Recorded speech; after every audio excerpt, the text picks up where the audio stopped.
오늘 우리에게 주시는 하나님의 말씀은 마태복음 21장 12절부터 17절입니다. 제가 봉독하겠습니다. 예수께서 성전에 들어가사 성전 안에서 매매하는 모든 사람들을 내쫓으시며 돈 바꾸는 사람들의 상과 비둘기 파는 사람들의 의자를 둘러 엎으시고 그들에게 이르시되 기록된 바 내 집은 기도하는 집이라 일컬음을 받으리라 하였거늘 너희는 강도의 소굴을 만드는도다 하시니라. 맹인과 저는 자들이 성전에서 예수께 나아오매 고쳐주시니 대제사장들과 서기관들이 예수께서 하시는 이상한 일과 또 성전에서 소리질러 호산나 다윗의 자손이여 하는 어린이들 보고 노하여 예수께 말하되 그들이 하는 말을 듣느냐. 예수께서 이르시되 그렇다. 어린 아기와 젖먹이들의 입에서 나오는 찬미를 온전하게 하셨나이다 함을 너희가 읽어본 일이 없느냐 하시고 그들을 떠나 성 밖으로 베다니에 가서 거기서 유하시니라. 아멘. 오늘 말씀은 마태복음 21장 12절로 17절입니다. 성전을 청소하신 예수님이라는 제목으로 우리가 함께 말씀을 나누겠습니다. 이제 오늘 말씀은 우리가 이제 성전이죠. 교회, 그리고 우리의 마음에 관련된 이야기가 되고요. 또한 우리가 드리는 예배죠. 우리의 삶의 예배와 그리고 우리가 함께 드리는 예배에 관련된 우리에게 가르쳐 주시는 말씀이 되겠습니다. 코로나 바이러스 때문에 참 답답한 상황이죠. 오늘도 우리가 다 마스크 쓰고 예배를 드려야 되는 상황이 됐는데 성남에서 굉장히 코로나가 많이 확산이 됐어요. 바로 앞에 밑에 동네에도 확진자가 나오고 이 동네에 이제 버스 기사가 또 확진자가 나오는 바람에 그 버스 타고 다니는 사람들도 되게 불안해하고 있고 상황이 이제 그렇게 흘러가고 있거든요. 그러다 보니까 우리가 예배를 드리는 것도 조금 불편하지만 이렇게 좀 해야 될 것 같습니다. 그래서 좀 방역 지침이나 이런 것들을 좀 지켜주면서 예배를 하고 그렇지만 우리가 이렇게 모여서 예배를 드려야 하는 이유는 있지요. 무엇이냐면 그것이 주님의 명령이기 때문이고 하나님의 임재하심과 하나님의 역사하심을 누리는 것이 예배이기 때문입니다.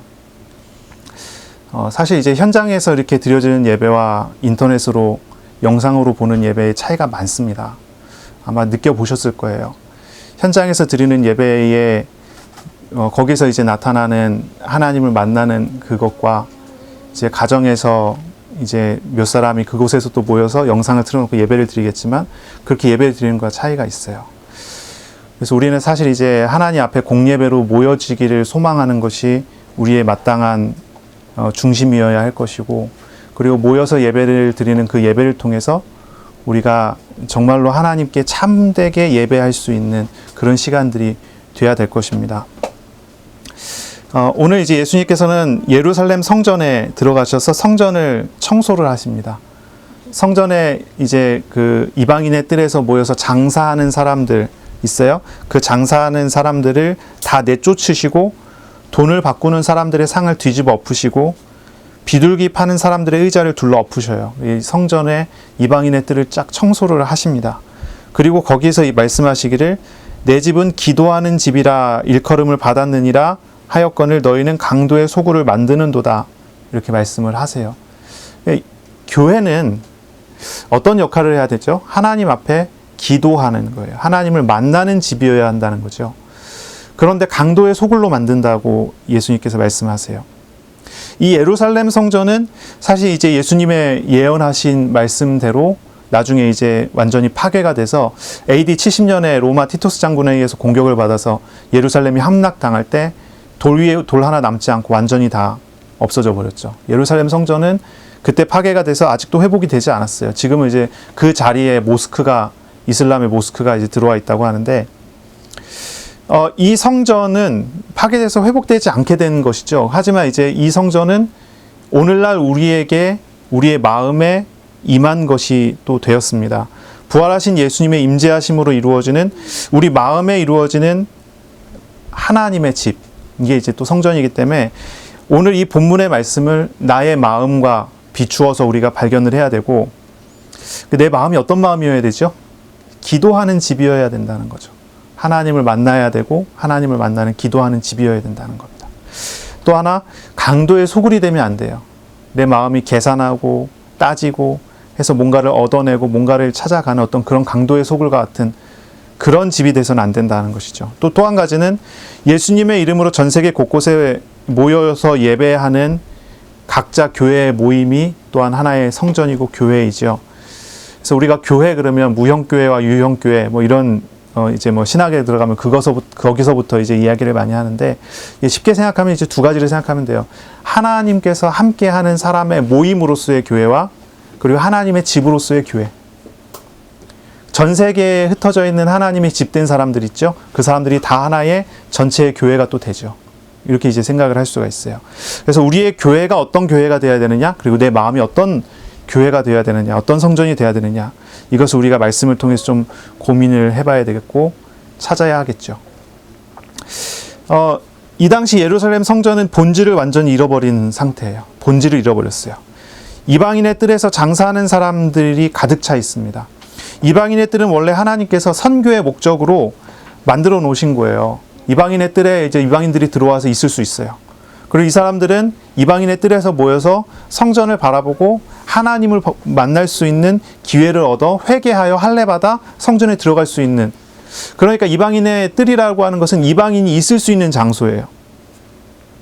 거기는 구원을 받을 수 있는 이스라엘이 영적인 이스라엘이 될 수 있는 기회를 하나님께서 주신 장소죠.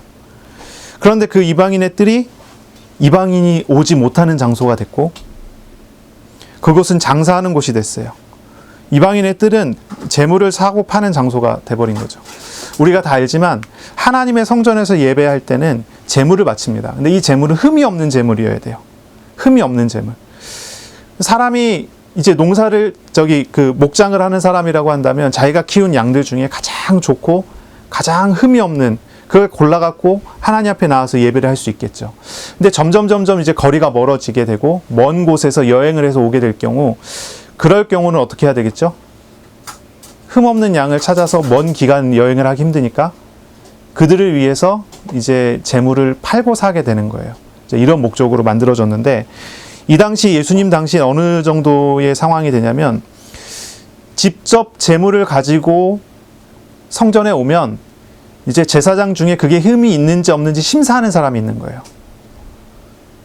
그 제사장 중에 이 재물을 보고 이건 흠이 있다 없다 이렇게 심사를 하는데, 대부분 가지고 온 재물들을 다 돌려보냅니다. 이건 흠이 있어서 안 됩니다. 검증받지 않아서 안 됩니다. 그러면 어떻게 해야죠? 그 재물을 가지고 왔는데 바칠 수가 없으니까 시장에 가서 싼 값에 파는 거예요. 싼 값에 팔고, 그리고 돈을 들고 가서 이방인의 뜰에 가고 비싼 돈 주고 인증받은 양을 사는 겁니다. 그걸로 재물을 드려요. 그러면 그 사이에 어떤 일이 벌어지냐면, 성전의 제사장들이 시장에 가서 그 양들을 사갖고 오는 거예요. 그것이 또 둔갑을 해갖고 흠이 없는 양이 돼갖고 바쳐지는 거죠. 이렇게 돌아가는 사이클이 된 거예요. 그게 어떻게 됩니까? 제사장들은요, 이런저런 핑계를 대서 돈을 벌고 재물 장사를 하고요, 또 성전 화폐로 계속 바꿔주는 일을 하고 여러 가지 일들을 통해서 장사를 하는 거예요. 장사를. 사람이 많이 몰려드리는 그런 명절 때가 되면 재물의 값은 또 폭등을 합니다. 재물은 한정되어 있는데 살려고 하는 사람은 많으니까 이제 이런 장사들을 통해서 제사장들은 부자가 됩니다. 이 제사장들은 하나님을 두려워하지 않고 경건을 이익의 재료로 사용해버리죠. 그러므로 이방인의 뜰은 더 이상 성교의 장소가 아니고 육신의 이익을 위해서 흥정하는 장소가 되고, 성전은 하나님을 만나는 장소가 아니게 됐고, 이익을 추구하는 제사장들이 그냥 종교적인 의식을 거행하는 그런 장소가 돼버리고 말았습니다. 이걸 보고 예수님께서는 말씀하시기를 강도의 소굴이다라고 말씀을 하셨어요. 이 강도의 소굴이라는 말은 이제 예레미야서의 7장에 나오는 용어를 예수님께서 가지고 오셔서 쓰신 건데요. 성전의 제사장들이 예레미야 시대의 거짓된 제사장들과 같다고 이야기를 하신 거예요. 예레미야 7장에 보면 그 당시의 제사장들이 모습들이 나와요. 그리고 예레미야를 통해서 그 당시 제사장들에게 전하라고 하는 말씀들이 나와요. 거기에 이제 크게 세 가지 정도로 나오는데, 뭘 얘기하냐면 이렇게 얘기하는 거예요. 회개하라는 거예요. 제사장들에게 회개하라고 권면을 합니다. 회개하라. 하나님께 돌아와라. 잘못된 모든 것에서 돌이키라고 얘기해요.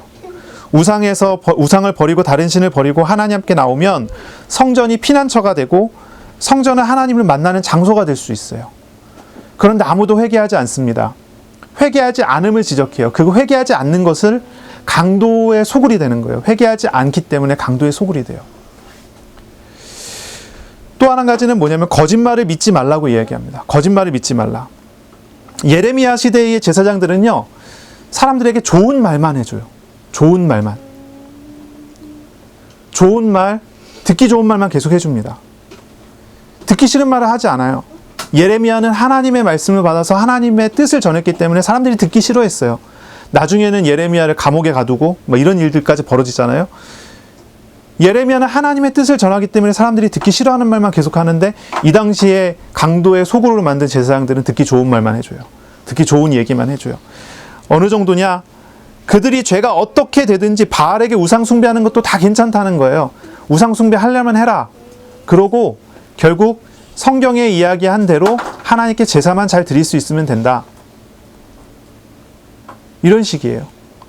제사장들이 자신들에게 피해가 될 만한 것들은 거절하고 자신들에게 이익이 될 만한 것들만 받아들이는 거죠. 그러니 바알 신에게 우상 숭배하지 마라 이야기하면 반대를 받을 테니까 우상 숭배해도 되는데 거기만 우상 숭배하면 안 되고 하나님께도 똑바로 예배를 같이 드려야 된다. 이렇게 가르치는 거예요. 오늘날 생각해 보면요, 밖에 나가서 거짓말하고 밖에 나가서 죄 짓고 밖에 나가서 우상 숭배하고 다른 짓 다 해도 되는데 교회 나와서 예배 잘 드리고 헌금만 잘 드리면 복 받는다고 이야기하는 식인 거예요. 다 그런 식인 거예요. 그러니 어떻습니까? 계속 거짓말과 거짓말의 연속이에요. 거기서 예배 드리는, 성전에 가고 예배 드리는 사람들은 자기들이 복 받을 거라고 생각하는 거예요. 하지만 하나님의 말씀은 그들은 결국은 다 망하게 된다는 이야기를 하시는 거죠. 결국 이러한 모든 문제 때문에 이스라엘은 망하게 되고 유다 왕국은 망하게 되고 결국 모두 다 포로로 끌려가서 죽게 되고 70년이 지나야 돌아올 수 있게 될 것이다. 예레미야를 통해서 하셨던 예언이 그렇죠. 또 한 가지는 뭐냐면 하나님의 말씀을 우선 듣고 순종해야 된다는 말씀을 하세요. 제사는 어떻게 해야 되느냐, 예배는 어떻게 해야 되느냐. 예배를 드리는 것은 하나님께서 번제물을 받기 좋아해서 번제물을 달라고 하는 것이 아니라는 거예요. 하나님은 마음을 받기를 원하시지 어떤 제물을 받기를 원하시는 게 아니에요. 그런데 제사장들은 어떻습니까? 이 강도들은요, 제물을 받기 원하지 마음을 받기 원하지 않아요. 제물을 받기를 원하지 마음을 받기를 원하지 않아요. 자신들에게 이익이 돼야지, 이익이 되고 자신에게 마음에, 자신의 생각에, 자신의 뜻에 맞아야 되지, 그것이 없는 것을 받기를 원하지 않는 거예요. 예수님께서는 바로 이것을 예를 들어 설명하는 거예요. 이 예루살렘에 있는 제사장들이 과연 어떤 사람들이냐? 예루살렘의 제사장들이 어떤 사람들입니까? 이런 사람들이에요. 강도들이에요. 강도들이에요. 회개하지 않아요. 죄를 보고도, 불의를 보고도 그냥 내버려 둬요. 하나님의 말씀을 전하지 않아요. 자신들에게 이익만 된다고 하면, 자신들에게 돈만 된다고 하면 모든 것 다 그냥 허용할 수 있다고 생각해요. 듣기 좋은 말만 해줘요. 하나님의 말씀을 순종하지 않아요. 마음을 들일 수 없게 만들어요. 결국 이 예루살렘 성전의 지도자들, 제사장들은 강도들이라는 거죠. 하나님께 예배할 수 없는 공간으로 만들어 버렸기 때문이죠. 그래서 예수님께서 성전을 청소하십니다. 이 사복음서에 보면은 예수님의 성전 청소가 2번 나와요. 첫 번째는 뭐냐면 예수님께서 공생의 사역을 시작하셨을 때 요한복음 2장에 보면 예수님께서 예루살렘 성전에 가서 성전 청소를 한번 하셔요. 그리고 또 한 번이 어디냐면 오늘 나오는 본문이죠. 예수님의 모든 사역이 거의 마무리되고 마지막 주간에, 고난 주간에 일어나는 일이에요. 예수님께서 예루살렘에 입성하세요. 호산나 다윗의 자손이 하면 사람들이 종려나무 가지 흔들면서 입성을 했어요.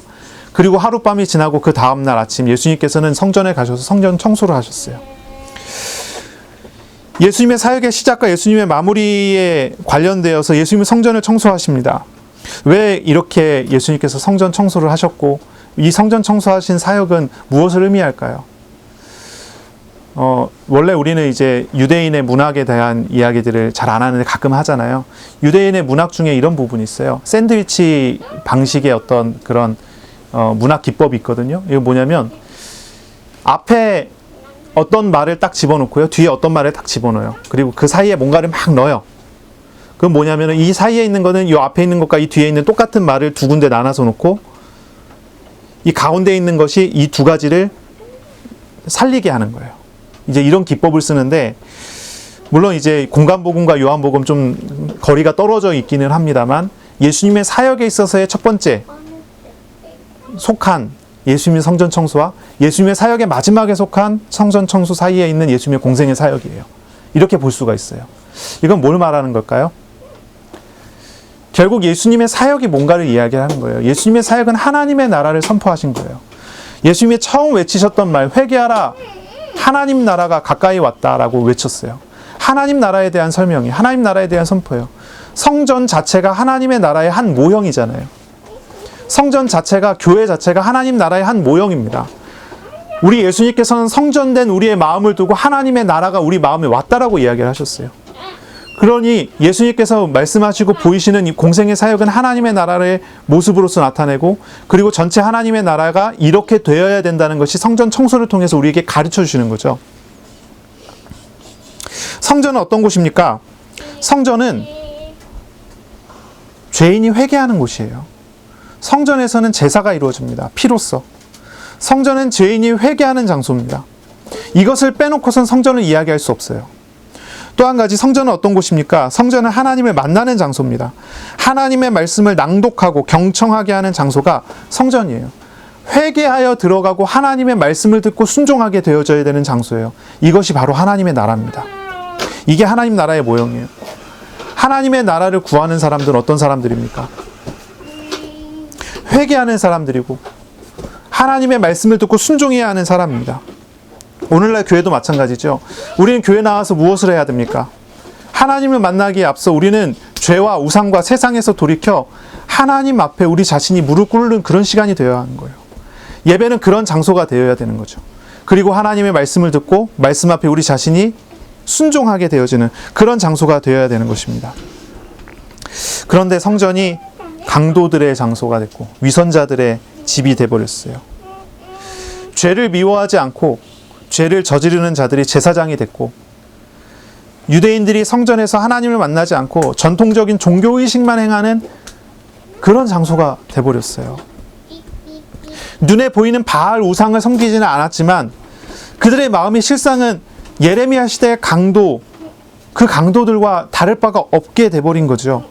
육신적인 이득을 위해, 자신들의 육신의 이득을 위해서 이방인이 머물 수 없는 이방인의 뜰을 만들었어요. 죄인이 하나님께 회개함으로 제사 지내고 하나님께 나와야 하는데 그 문을 막아버린 거예요. 그리고 오늘 본문에 나오는 맹인과 다리 저는 사람들이 있죠. 이런 사람들도 하나님께 나올 수 있는 길을 막아버린 거예요. 이방인의 뜰은 굉장히 중요하거든요. 죄인이 회개할 수 있는 가능성이 그 안에 담겨져 있어요. 이방인의 뜰에서 사람들은 하나님 앞에 나아갈 준비를 하게 돼요. 그런데 교회에 나왔어요. 하나님 앞에 예배드리러 나가야 돼요. 내가 하나님 앞에 죄를 깨닫고 회개하고 준비가 되어 하나님 앞에 나가야 되는데 그렇습니까? 그렇지 않아요. 장사하고요. 장사해요. 하나님을 만나야 되는 장소에, 회개해야 되는 장소에 다른 것들이 자꾸 껴요. 뭐가 끼어듭니까? 어떤 것들이 그 안에 있습니까? 이 코로나 바이러스가 딱 터지니까요. 제가 느끼는 것 중에 한 가지는 이런 거예요. 코로나 바이러스가 터지니까 장사하려고 하는 목적을 가지고 교회에 나오던 사람들이 장사를 할 수 없게 된 거죠. 교회 나와서 사람들도 사귀고 여러 가지 사업도 하고 교회 나와서 사람도 이제 여러 가지 하잖아요. 신도시나 이런 데서 사람들이 교회 나가는 이유는 교회 나가면 또래를 만날 수 있고 장사할 수 있고 예를 들어 이제 신도시 같은 데는 이제 상류층들이 모이는 교회에 찾아가면 도움을 받을 수 있고 이게 어떤 마음에서는 물건을 팔고 사는 어떤 그런 동가관계된 건 아니지만 뭔가 장사하려고 하는 마음이잖아요. 그런 가지고 이제 나간단 말이에요. 그런 게 이제 막아지는 거죠. 이제 사람들 사이에 교제가 어려워졌어요. 모여서 이제 나누고 차 한잔 나누고 이제 교제하는 그런 것들이 어려워졌어요. 순수하게 어떻게만 합니까? 방역수칙을 다 지키서 하면 예배 끝나고 식사도 못하니까 이런 장소가 돼버렸어요. 그러니까 반응들이 나오는데요. 한편에서는 이럴 것 같으면은 교회 왜 나가겠느냐라고 하는 사람들이 나오는 거예요. 왜냐하면 교회 나가서 자기가 얻을 수 있는 이득이 없잖아요. 또 한편에서는 뭐냐면 하나님 만나는 그 자체가 너무나 감사하고 하나님만 바라보는 그런 시간이 되는 거죠.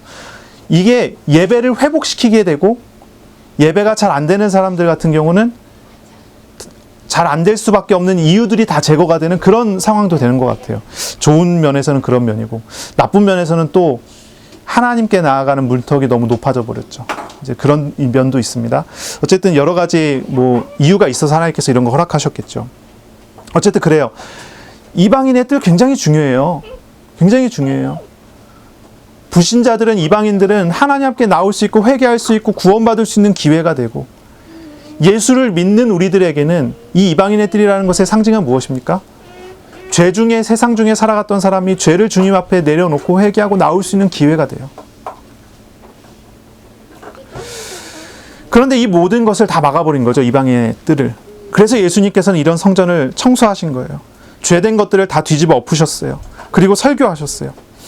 주님께서는 성전에서 장사꾼들을 다 쫓으시고 상을 뒤집어 엎으시고, 그리고 그들의 죄를 다 지적하셨어요. 그리고 설교하셨어요. 성전은 기도하는 집이다. 이제 마가복음을 보니까 성전은 만민이 기도하는 집이라 하였거늘 너희가 강도의 소굴을 만드는구나 말씀하세요. 이것이 예수님의 공생의 기간 동안 반복된 설교예요. 이게 반복된 설교의 다른 형태죠. 예수님께서 말씀하시기를 회개하라, 천국이 가까이 왔다. 천국이 왔다 그래요. 예수님께서 그 상을 다 뒤집어 엎으시면서 죄를 지적하시고요, 회개하라는 말씀이죠. 또 한 가지 말씀은 하나님의 나라는 기도하는 집이라 얘기를 해요. 이 기도하는 집이라는 표현이 굉장히 중요합니다. 하나님의 나라의 모형으로서의 성전, 그 본래적인 목적은요, 하나님께서 이스라엘을 만나주시고 말씀을 주시고 예배를 받으시고 인격적인 교제를 나누게 되는 것입니다. 그것이 성전이에요. 성전에서 하나님 못 만나면은 그게 어떻게 성전이겠어요? 예배를 통해서 하나님과 인격적으로 만나지 못하면 그게 참 예배가 될 수가 없죠.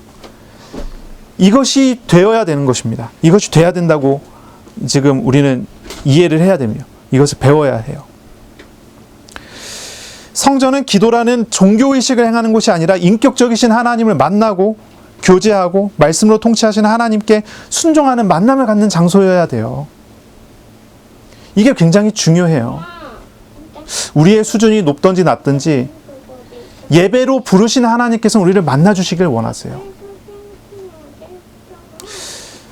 오랜 시간, 벌써 한 20년 전에 제가 사역을 하면서 학생을 제가 이렇게 사역을 하는데, 이 학생은요 참 신기한 학생이에요. 정말 신기한 학생입니다. 왜 그러냐면 정말 활발하고 활달하고 막 뭔가 항상 기분이 업돼 있는 사람이에요. 그런데 예배 시작 딱 해서 찬양도 잘 부르는데 앉아서 목사님이 설교를 시작을 딱 하면은 고개를 탁 숙여지고 졸기 시작합니다. 언제 깨냐? 예배 설교가 딱 끝나는 순간 딱 깹니다. 이거를요 몇 년을 하는 거예요. 말씀을 전혀 듣지 못하는 상태죠. 그래 앉혀놓고서 이제 1대1로 개인적으로 이렇게 말씀을 전하면 말씀이 들어가지 않고 튕겨 나온다는 게 느껴질 정도로 말씀을 전하면 옆으로 새요. 눈동자가 항상 다른 데 가 있고 그런 친구예요. 재밌는 건 뭐냐면 이 친구가 그렇게 교회를 1년, 2년, 3년 나오는데 신기하게도 교회는 꼬박꼬박 잘 나와요. 예배 시간에 잘 맞춰서 나와요. 한 3년쯤 지났는데 이 부모님이 그리고 이 친구의 누나가 교회를 따라 나오는 거예요. 왜 나왔을까요? 뭔가 선한 영향력이 있었던 것 같아요. 물론 여러 가지 이유가 있었겠지만 저는 그런 것들을 많이 봅니다. 많이 봐요. 사실 아무것도 아닌 것처럼 보이지만 영적인 역사라는 것이 분명히 있잖아요. 영적인 역사라는 게 있잖아요. 아무것도 아닌 것처럼 보이지만. 저는 아이들을 놓고 늘 기도를 합니다. 아이들을 붙잡고 기도합니다. 아이들이 이 기도에 아멘하든 아멘하지 않든, 이 아이들이 이 기도에 동의하든 동의하지 않던, 저는 아이들을 붙잡고 기도를 하거든요. 저는 믿어요. 저를 만나주신 하나님께서 저에게 은혜 주시는 대로 제가 기도할 때 저의 기도의 제목을 들으시고 하나님께서 이 아이들에게 응답하실 거라는 거 저는 믿어요. 무슨 얘기냐면요, 하나님을 만나는 것이 모든 것의 우선이라는 거예요. 내가 동의를 하든 동의를 하지 않든, 졸든지 어떻게 하든지, 내가 뭐 다른 짓을 하든지 뭘 하든지, 하나님을 만나는 장소에서 하나님을 만나는 은혜를 누리게 되면 그것이 본질이에요. 그것이 본질이에요. 하나님이 원하시는 뜻을 하나님께서 이루어 가셔요. 만들어 가세요. 그것을 우리가 찾아야 되고 그것을 얻어야 돼요. 제가 가끔 이제 얘기하는데, 그 조나단 에드워즈 목사님이 쓴 책에 놀라운 부흥 이야기라는 책이 있어요. 한번 기회가 되면 한번 읽어보세요. 신비한 얘기들이 많이 나오거든요. 신비한 얘기들이 많이 나오는데, 그 중에 한 가지는 제가 기억이 딱 새겨져 있는 것이, 예배가 무엇일까라고 이야기했을 때 항상 이제 떠오르는 것 중에 하나는 이런 부분이에요. 어느 한 교회에서, 언덕 위에 있는 한 교회에서 열심히 기도를 한단 말이에요. 열심히 기도를 하고 있는데 아무도 복음을 전하지 않은 옆에 지나가는 기차의 한 칸에, 여러 칸 중에 한 칸에 타고 있던 사람들이 갑자기 하나님의 임재를 느끼게 되고, 하나님이 그 자리에 오셨다는 걸 느끼게 되고, 거기서 사람들이 벌벌 떨고 무릎 꿇고 하나님께 회개하는 일들이 한 칸 안에서 일어났어요. 근데 신기한 거는 그 칸 안에서 복음을 전하는 사람이 없어요. 그 칸 안에서 뭔가를 한 사람이 없어요. 근데 거기 안에 타고 있던 사람들이 공통되게 하나님의 임재를 느꼈단 말이에요. 가장 가까운 건 뭐냐면, 그 기차 지나가는 그 옆에 있는 교회에서 그 시간에 그 사람들이 모여서 기도했다는 거예요. 영적인 것이다. 우리가 이렇게 얘기를 하면, 뭐 영적인 게 뭘까요? 이렇게 얘기하면 뭔가 자꾸 뭐 신비한 거를 생각하기 쉬워요. 근데 그런 신비한 것보다는요, 영적인 게 뭐냐라고 질문했을 때는 이렇게 얘기를 해야 돼요. 영이신 하나님께서, 인격적이시고 역사하시는 영이신 하나님께서 우리 가운데 오셔서 우리 가운데 함께 하신다는 거예요. 그걸 내가 느끼든 느끼지 못하든 예배 중에 하나님께서 함께 하시고, 예배의 역사 속에 하나님께서 역사하신다는 것을 우리는 알아가야 되는 거죠. 예배 드릴 때 우리는요, 이게 회복이 돼야 돼요. 하나님 만나는 것, 하나님과 인격적으로 교제하는 거예요. 하나님과 통하는 거예요. 이게 우리 가운데 회복이 돼야 돼요. 이게 나타나줘야 돼요. 그렇지 않습니까? 하나님을 만날 때, 그리고 그 안에서 내 자신이 발견될 때, 그때부터 모든 것이 바뀌어지고 변화되지 않겠어요? 그때부터 모든 것이 변화되는 역사가 일어나지 않겠어요? 그게 우리의 삶이어야 되고요, 우리의 생활이어야 되는 거죠. 저는요, 이제 신앙생활을 해나가면서 자꾸 그런 생각에 빠졌어요. 뭐냐면, 내가 하나님께 기도하고 있으면 하나님께서 나와 함께 하시고 나에게 역사하시는데, 내가 하나님께 기도하고 있지 않으면 하나님께서 침묵하고 계시고 하나님께서 역사하시지 않겠구나. 그래서 예전에는 저는요, 늘 기도를 열심히 했어요. 늘 기도를 열심을 내서 했어요. 막 발버둥 쳤어요. 새벽부터 일어나서요, 정신 집중 딱 하고 기도했어요. 뭔가 기도문이 쫙 펼쳐져 갖고 기도가 되는 날은 그날 잘 풀릴 것 같고 그랬어요. 그렇지 않은 날은 잘 안 풀릴 것 같고. 그래서 늘 그렇게 기도하려고 애쓰고 발버둥 치고 했어요. 하나님의 임재를 끌어올려고, 내가 그걸 누려보려고. 내가 느끼지 못하고 내가 찾지 못하면 못 누릴 것 같으니까. 그런데 어느 날 깨달은 거죠. 어느 날 발견한 거죠. 나의 모습에 상관이 있는 게 아니구나. 나의 판단에 따라서, 나의 생각과 나의 중심에 따라서 하나님께서 휘둘려 주시는 분이 아니구나. 내가 기도한다고 하나님 역사하시고 기도 안 한다고 역사 안 하시는 분이 아니구나. 이게 깨달아진 거예요. 그 전까지는 내가 하나님을 주인으로 삼으면 하나님 주인 되시는 줄 알았는데, 하나님은 원래 주인이시고 나는 원래 백성에 불과했구나라는 것이 깨달아진 거예요. 내가 착각하고 있었다는 것이 알게 된 거죠. 세상이 달라지게 되더라고요. 저는요. 저 같은 경우는 세상이 달라지게 되더라고요. 하나님의 임재라는 것이 내 기준에 내 감정에 의해서 휘둘려졌었는데 그것이 내려놔지고 하나님의 주권 인정하게 되고 하나님의 역사 인정하게 되고 하나님이 하실 일이라고 하는 것들이 하나님의 손 안에 모든 것이 있다는 것이 인정되니까요. 그 다음부터는요. 저의 상태에 따라서 하나님의 역사가 달라진다라고 하는 생각이 없어요. 그런 게 아니라는 걸 알게 돼요. 모든 것 속에 하나님의 역사들을 경험하게 되는 거죠. 그런 이런 거예요. 나에게 문제가 오면 막 사단결박했어요. 막 회개했어요. 나에게 문제가 오면. 왜냐면 그거는 사단의 역사라고 생각했어요. 하나님의 하시는 일이 아니라고 생각했어요. 그래서 문제가 해결되는 게 하나님의 뜻이라고 생각했어요. 그래서 문제 해결해달라고 계속 기도했어요. 모든 문제의 해결자는 예수님이니까 예수님의 이름 붙잡고 기도하자 했어요. 그런데 하나님 앞에서 제 자신이 발견되고 하나님 앞에서 하나님의 주권이라는 게 무엇인지 하나님 절대 주권이라는 게 무엇인지 깨닫고 난 다음에는 생각이 달라지죠. 나에게 문제가 딱 오니까요. 이 문제를 나에게 허락하신 하나님이 선하신 뜻으로 이 문제를 사용하실 것을 믿습니다 하고 그 문제를 환영하게 됐어요. 물론 이게 문제를 환영하는 게 쉽겠습니까? 그렇진 않죠. 물론 과정이 있죠. 그것 때문에 울고 불고 하다가 나중에 인정하게 되는 거죠. 그래, 이거 하나님이 하시는 일이야. 이렇게 인정하는 거죠. 놀라운 사실은 문제조차 하나님이 하시는 일이라는 거, 나에게 해로운 일조차도 하나님의 손 안에서 하나님 나를 위해서 주신 거라는 것이 인정되면서부터 모든 것을 주관하시는 하나님의 손길이 온전하게 발견되기 시작하더라고요. 이게 놀라운 사건들이 있는 거죠. 흔들리지 않아요. 그 다음부터요. 제 자신이 어떤 문제가 있어도요. 그게 문제가 되지 않더라고요. 주변에 어떤 상황이 벌어져도 그게 큰 문제가 되지 않더라고요. 하나님 하시겠지. 물론 마음은 너무 아파요. 고통스럽지만. 그렇지만 하나님 하실 거다. 이게 믿어져요. 그리고 결국은 그것을 통해서 하나님이 하시는 일들을 보게 만드셔요. 보게 만드세요. 하나님이 내게 역사하시는 것이 사실이라는 것이 발견되고 믿어지고 그것으로 따라가게 되는 거죠. 우리는요, 믿음을 배워야 돼요. 믿음을요. 어떤 믿음입니까? 성전된 믿음을 배워야 돼요. 우리 마음은 하나님의 성전이 됐어요. 이 성전에 하나님께서는요, 어느 날 다 뒤집어 엎으실 거예요. 장사하는 게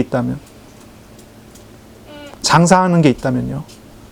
비둘기를 파는 자리와 돈을 바꾸는 성전 화폐로 바꿔주는 자리와 물건을 매매하는 사람들을 다 뒤집어 엎으시고 쫓아내실 거예요. 이게 아주 아플 수 있어요. 그러나 그렇게 됐을 때 비로소 내 마음이 기도하는 집이 될 수 있어요. 우리 주님은 오늘도 우리에게 말씀하시는 거예요. 회개하라. 하나님 나라가 왔다. 하나님 나라가 하나님 나라답게 해야 되는 거예요. 그렇게 만들라는 거예요. 하나님이 내가 느껴지지 않는다고 해서 하나님이 함께 안 하시나요? 내가 찾지 않는다고 해서 하나님 역사 안 하시나요? 내가 찾고 내가 붙잡고 내가 기도하지 않았는데 나에게 문제가 왔으면 이게 하나님이 한 게 아니라 마귀가 한 걸까요? 이거 제대로 봐야 되는 거예요. 하나님이 하시는 일이 어떻게 나타나고 어떻게 진행이 되고 어떻게 역사되는지를 봐야 돼요. 우리 하나님은 우리에게 어떻게 역사하시길 원하십니까? 하나님 나라답게 만들기를 원하시는 거예요. 하나님 나라답게 만들기를. 그리고 그 하나님 나라답게 만드신 다음에는 그것이 온전하게 하나님 나라의 응답과 은혜로 열매 맺게 만들어 가시기를 원하시는 겁니다. 그러므로 저와 여러분은요, 하나님 앞에 인격적으로 오시는 하나님을 만나야 되는 거예요. 예배 드릴 때 하나님을 인격적으로 만나야 하고, 개인 기도할 때 하나님을 인격적으로 만나는 복이 있어야 합니다. 이것이 원래 하나님께서 우리에게 주시려고 하는 축복이고요. 우리가 마땅히 받아야 되는 은혜예요. 아담과 하와에게 주신 축복이에요. 우리에게 주시는 복이에요. 하나님 나라는요, 이방인의 뜰이 중요해요. 하나님 나라에는요. 성전에는 이방인의 뜰이 굉장히 중요합니다. 성전 자체도 중요하죠. 성전 안에는 성소가 있고 지성소가 있어요. 지성소는 하나님이 계신 곳이에요. 그래서 항상 늘 빽빽한 커튼이 쳐져 있어요. 죄인이 하나님 앞에 나가서 하나님을 만나면 죽으니까 죄를 씻기 전에는 들어갈 수가 없어요. 빽빽한 커튼이 쳐져 있는 하나님이 계신 지성소가 있고 그 앞에 성소가 있어요. 거기서는 피의 제사가 지내지죠. 거기에서는 피의 제사가 드려져요. 번제로, 화목제로, 이런 속건제로 여러 가지 제사를 통해서 죄와 여러 부정한 것들을 거기에서 씻어내고 하나님 앞에 나갈 수 있어요. 하나님 만날 수 있어요. 그리고 그것을 내다보게 되는 이방인의 뜰이 있어요. 이방인의 뜰 굉장히 중요해요. 준비되는 장소거든요. 준비되는 장소. 하나님 앞에 나갈 준비되는 장소. 이 이방인의 뜰을 청소하시는 하나님을 보셔야 돼요. 우리의 마음을 청소하기를 원하신다는 것을 아셔야 돼요.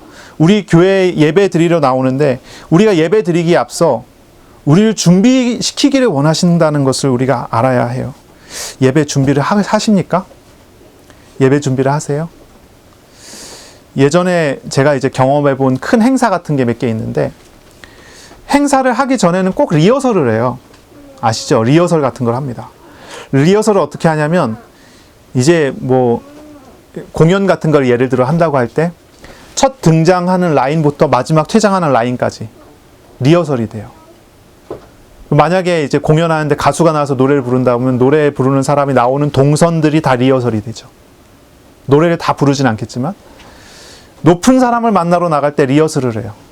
그 사람이 들어오기 전까지 그 사람이 들어오면 이런 순서를 통해서 이걸 하자 하는 것이 리허설이 다 돼요. 그리고 땡 해서 그 사람이 들어오면 그 순서대로 흐름이 준비된 만큼 흘러가요. 준비가 안 됐으면 뭔가 틀어지게 되고 끝나고 난 다음에 문제가 되죠. 우리가 하나님께 예배한다고 하는 것이 대통령을 영접하는 것보다 못해서 되겠습니까? 사실 이건 우리가 고민해 봐야 되는 거거든요. 이게 고민해 봐야 되는 거예요. 높은 사람이 온다고 했을 때 리허설을 다 하는데요. 어느 회사 같은 데도 사장이 나와갖고 뭐 한다고 하면은 리허설을 하잖아요. 그런 것도 하는데 우리가 하나님 앞에 나와서 예배 드린다고 하는데 예배 준비가 안 돼요.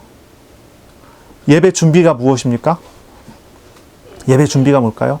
다른 거 뭐 다 있겠죠. 뭐 찬양도 미리 불러보고, 뭐 찬양 부를 것도 가사도 깊게 생각해보고, 그리고 당장 우리가 찬양 부를 때 그 가사를 가지고 온전한 올림이 될 수 있도록 한다든지, 성가대가 있는 교회 같은 경우는 성가대 연습을 열심히 하잖아요. 왜냐하면 말 그대로 하나님께 진짜 온전하게 한 목소리로 올려드리기 위해서. 그거보다도 더 중요한 준비, 가장 중요한 리허설 뭘까요? 하나님 만나기에 앞서, 하나님 만나서 인격적으로 만나기에 앞서 예배 전 기도, 회개하는 기도, 세상과 나와 모든 것 주님 앞에 고백하고 주님께로 나아가는 기도. 이게 우리에게 필요하지 않겠어요? 오늘도 예배 드리기 전에, 예배 시작하기 전에 저는 우리 집안에서 저와 함께 하시는 높으신 분과 싸웠습니다. 예배 직전에 막 다다다다다 했어요. 왜 다다다다 했냐? 마스크를 왜 쓰냐? 뭐 이거 가지고 이제 막 다다다 했는데 예. 속상하더라고요. 속상해요. 예배를 준비했으면 좋겠어요. 예배가 준비됐으면 좋겠어요. 제가 너무 속상했어요. 내가 진짜 예배 준비가 잘 안 됐구나 이런 생각이 들더라고요. 여러분, 우리가 진짜로 하나님 앞에 나와서 만날 때 우리 이방인의 뜰이 준비돼야 되죠. 예배가 준비되고 주님 앞에 마음을 준비하고 우리의 중심과 삶을 준비할 수 있어야 하지 않겠습니까? 이방인의 뜰, 이것은 이제 또 다른 말로 이렇게 하면 만민이 기도하는 집이다. 예수님이 이렇게 또 얘기하셨죠. 만민이다. 만민이라는 얘기는 유대인만이 아니라는 거예요. 이 장소에는 이제 유대인들만 다 모여지는 그런 상황이 됐잖아요. 근데 이제 유대인들만이 아니라는 거예요. 만민이라는 얘기는 하나님의 나라가 이방인에게도 열려 있다는 그런 표현이죠. 하나님의 나라는 확장되는 하나님의 나라예요. 확장되는 하나님의 나라. 하나님께서 이스라엘의 조상인 아브라함을 처음에 부르실 때 말씀하셨던 내용이 있어요. 이스라엘의 조상 아브라함을 부르시면서 내가 너를 복이 되게 하겠다. 너를 복의 근원으로 삼겠다 말씀하세요. 너로 말미암아 모든 민족이 복을 받게 하겠다. 하나님께서는 이스라엘을 부르실 때부터, 처음에 부르시는 그 때부터 하나님은 목적을 딱 가지고 계셨어요. 모든 족속에게, 모든 민족에게 하나님의 나라가 임하게 하겠다고 하는, 예수님께서는 바로 이 약속의 성취가 이루어지는 성전의 참된 모습을 우리에게 보이신 거죠. 만민이 기도하는 집. 오늘날 교회와 성전된 하나님의 사람들은요, 교회와 우리 개인을 통해서 이루실 영혼 구원의 사역, 곧 전도와 선교에 대한 이해도 있어야 됩니다. 믿음과 헌신도 우리가 배워가야 할 그런 내용이 되겠죠. 예수님의 가르침에 대해서 세 가지 반응이 일어납니다. 예수님의 가르침에 대해서 세 가지 반응이 있어요. 오늘 본문에 나오는 세 가지 반응이 있어요. 첫째는 뭐냐면 이 예수님의 설교를 듣고 예수님이 하신 일과 설교를 듣고 회개하고 예수님을 만나러 나온 사람이 있어요. 두 번째는 예수님을 찬양하는 사람들이 있어요. 세 번째는 예수님을 배척한 사람들이 나왔어요. 이 세 종류가 나왔어요. 예수님의 설교와 함께 하나님의 나라의 표적이 그대로 나타났어요. 예수님께서 예전에 회당에 가서 사역했을 때도 그랬죠. 예수님께서 회개하라 천국이 가까이 왔다 설교하시고 난 다음에 병자들을 고치시는 일이 나타났었잖아요. 동일한 일이 여기서도 나타났어요. 예수님께서 하나님의 나라를 선포하시고 난 다음에 여기에 죄인들이 나왔습니다. 맹인과 다리 저는 사람들. 이 맹인과 다리 저는 사람들은요, 성소에 들어가지 못해요. 성전의 성소에 들어가지 못해요. 이방인의 뜰에까지는 나올 수 있도록 허락이 됐지만 성소에는 들어가지 못하는 사람들이에요. 왜냐하면 장애가 있기 때문에. 그런데 그 이방인의 뜰에도 들어갈 수는 있지만 이방인의 뜰에서 활동을 하지 못하죠. 왜냐하면 장사하는 사람들이 치여 있기 때문에 그렇잖아요. 그런데 예수님께서 들어가셔서 성전 청소를 딱 하시니까 거기에 이방인의 뜰로 들어온 사람들이 나온 거예요. 이 맹인들과 다리 저는 사람들. 이 사람들은 예수님의 말씀을 듣고 회개하여 예수님을 영접하게 되는데, 그러니 예수님께서 이 사람들을 고쳐주십니다. 맹인들이 눈을 뜨고 다리 저는 사람들이 다리가 풀리는 일이 벌어지죠. 두 번째로 반응한 사람들은 어린아이들이었습니다. 이 어린아이들은요, 성전에서 소리 지르면서 뛰어다녔어요. 호산나 다윗의 자손이여 하면서 외쳤어요. 이 말씀은 이제 시편 8편 2절에 나오는, 예수님께서 이렇게 인용하셨죠. 이 시편 8편 2절에 나오는 그 말씀이 성취가 되는데요. 주의 대적으로 말미암아 어린아이들과 젖먹이들의 입으로 권능을 세우시며 이는 원수들과 보복자들을 잠잠하게 하려 하심이니이다 라고 하는 말씀의 성취예요. 어린아이들이 어린아이처럼 예수님의 일들, 예수님을 보고 기뻐해서 순수하게 예수님을 따라 나섰어요. 자신의 생각과 자신의 판단과 자신이 결정하고 계산하지 않아요. 순수하게 주님께 감사하고 주님께 영광을 돌리는 그런 모습이죠. 천국에 어떤 사람이 들어가죠? 어린아이와 같은 사람이 들어갑니다. 어린아이들이 들어가요. 세 번째 반응한 사람들은요, 강도로 비판을 받은 대제사장들입니다. 그리고 서기관들이 여기 포함돼요. 이 사람들은 예수님의 행위와 예수님의 가르침이, 그리고 어린아이들의 반응을 보면서 아주 화를 냈어요. 분노했습니다. 분을 냈습니다. 아마 자신들의 육신적인 이득을 방해했기 때문에 화를 낸 것 같고, 또한 예수님이 메시아라고, 정말로 메시아라고 하면 자신들의 지위와 권력을 잃어버릴까 두려워서 예수님께 화를 낸 것 같아요. 결국 이 사람들은 나중에 예수님을 고발하고 예수님을 십자가에 못 박아 죽게 만드는 그런 사람들이 되고 말았죠. 하나님의 나라, 그리고 그 하나님 나라에 반응하는 사람들, 그리고 우리 자신들을 비춰봐요.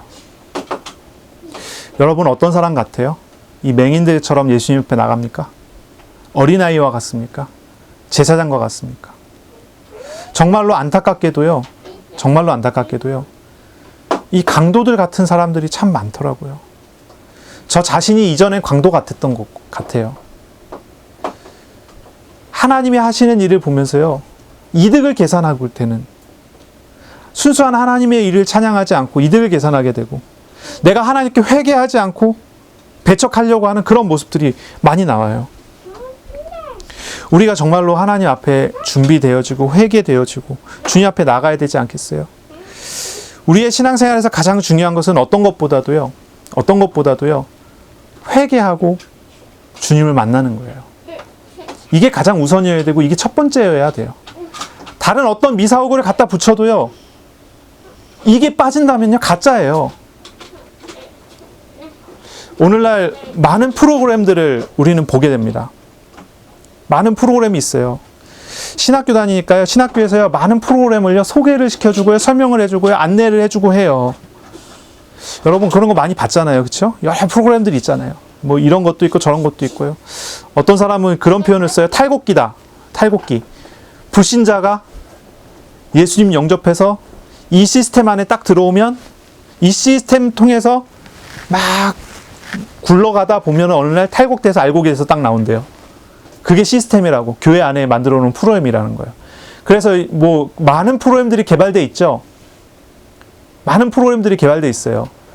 대표적으로 우리 교단 안에서는 다락방이라고 하는 제자훈련 프로그램이 있죠. 사랑의 교회에서 시작돼서 나온. 그리고 저기 어디요? 풍성한 교회에서 하는 두날개라고 하는 프로그램이 있죠. 그리고 저기 어디입니까? 카톨릭에서 나온 G12 같은 것도 있고, 뭐 알파코스라든지 여러 프로그램들이 있어요. 이 프로그램들은 다 뭘 자랑하냐면요, 이 프로그램 안에 들어오면은 하나님의 뜻대로, 하나님의 말씀대로 살 수 있다는 거예요. 물론 도움이 될 수 있을 것 같아요. 도움이 될 만한 부분도 많이 있어요. 그런데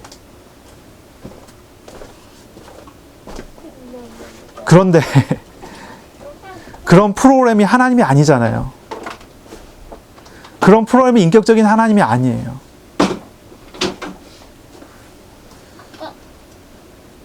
그게 우상이 되기도 해요. 하나님을 의지하지 않고 하나님 만나지 않고 그런 프로그램을 만나야 되는 사람들도 많이 나와요. 여러분 한번 생각해 보세요. 이제 뭐 그 얘기를 하다 보니까 또 나온 건데, 이런 공간에서 예배 드리는 게 은혜가 될까요? 아니면 여기보다 춘장이 2배쯤 높고 앞에는 스타인드 글래스가 딱 있고 그리고 소리가 약간 공면하는 그런 공간에서 거룩한 말로 설교하는 그런 설교를 들을 때 은혜가 될까요? 내용과 상관없이 형식을 두고 얘기하는 거예요. 어떤 목사님은요, 목소리가 너무 좋아서 그 목소리 때문에 사람들이 막 은혜를 받는데요. 그러면요, 그 은혜가 진짜일까요? 물론 하나님께서 그 목소리를 사용해서 은혜를 주실 수 있어요. 그러면 진짜겠죠. 근데 그렇지 않다고 하면은 그게 과연 뭘까요? 제가 한번 그런 실험을 한번 봤는데, 좀 슬픈 목소리가 있는데요, 내용과 전혀 상관없이 1시간 동안 그 목소리를 듣고 나면요, 마음이 우울해져요. 내용과 전혀 상관없이. 어떤 목사님의 설교는요, 내용과 전혀 상관없이 1시간 듣고 나면요, 마음에 뭔가 뿌듯한 게 와요. 너무나 놀라워요. 그런 목소리를 연습하시는 목사님들도 있어요. 교회당을 뭔가 다른 공간으로 만들어내면, 다른 공간으로, 우리가 일상적으로 만나는 그런 공간이 아니라 뭔가 다른 공간으로 만들어놔서 교회 안에 딱 들어가면 세속에서 떨어져서 뭔가 새로운 공간으로 들어온 것 같은 그런 공간을 만들어내면 사람들이 은혜 받는다고들 해요.